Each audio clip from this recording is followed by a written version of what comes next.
post quicker than a quick thing from Quickland. And there's been so much censorship in terms of what people could and couldn't say about COVID and misinformation and all the rest of it. So then what happened, what's been discussed today, really caught my eye because Meta, which is the company that owns both Instagram and Facebook, has announced that it will now temporarily allow some violent speech in relation to the war in Ukraine. What this basically means is that comments or posts that call, for example, for the death of Vladimir Putin or his Russian soldiers won't be removed, which, of course, is a huge contrast to the rules that if people are posting their thoughts about pretty much anything that people might refer to as harmful. Well, Russia, of course, responded to this and have called for the US to stop what they are calling the extremist activities of the social media giants. I've got to say, I mean, what do we feel about this? Alex, I know that you were part of something called Big Brother Watch, which is often about censorship and things like that. Yeah. Is it right that a social media company can kind of say, right, you can't say hateful things, but on this one instance, I'm going to let you do it because I think you might be right. It does make it very clear, doesn't it, the level of control that is being wielded by these platforms as a whole. And, of course, there are many social media platforms.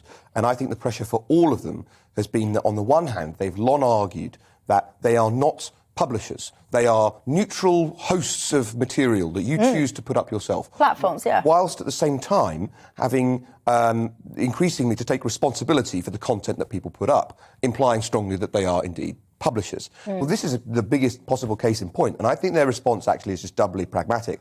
One, because the sheer number of posts calling for the kinds of things you're talking about, calling for an end to Vladimir Putin's regime, bloodily if necessary, calling for the Russians to be beaten with force. The sheer number of posts being said, understandably, by users of these platforms mean that they would alienate a huge amount of their customer base if they went in a different direction.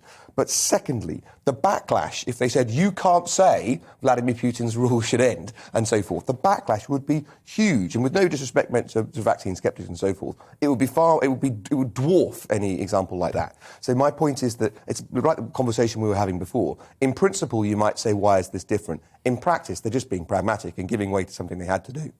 Joanna?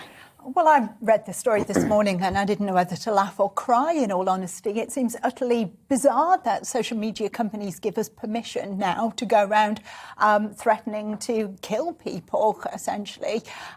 Just seems crazy, and I think it exposes the nakedly political way in which these companies now act, and how we don't have free speech online, but we have permitted speech. We have things that they allow us to say and normally are allowing us not to say.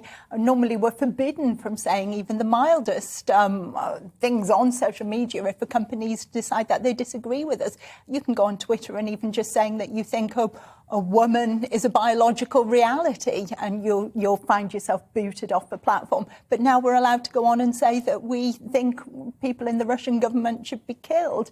It really does expose how nakedly political this censorship is from the social media companies.